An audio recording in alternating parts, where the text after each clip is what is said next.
Search करें अवामी news. मुल्क भर की ताज़ा तरीन खबरों से बाखबर रहने के लिए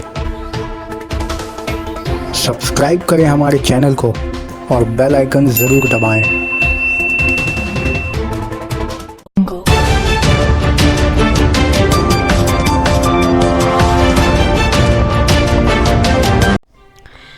एनआरसी से 11 बात ममता बनर्जी। नवंबर तक राशन कार्ड के काम की तौसी।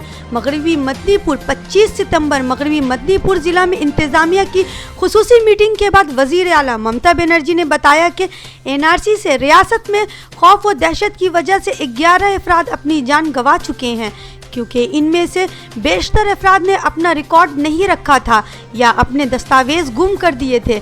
इस मामले में घबराने की कोई ज़रूरत नहीं है। मैं बार बार लोगों को कह रही हूं कि वोटर लिस्ट में अपने नाम को दुरुस्त लिखवाएं, तस्हीह पर ज़्यादा ध्यान दें। इस मामले में वजीर आला ने बीडीओ को हिदायत दी है कि वो इलाके का दौरा करें और इस पर ख़ास नज़र रखें। राशन कार्ड में तरमीम व तनसीख का अमल 5 नवंबर से 30 नवंबर तक चलता रहेगा। इस तरह अब नए राशन कार्ड के मियाद में तौसी कर दी गई है, जबकि 27 सितंबर से दुर्गा पूजा की वजह से ये काम रोक दिया गया है।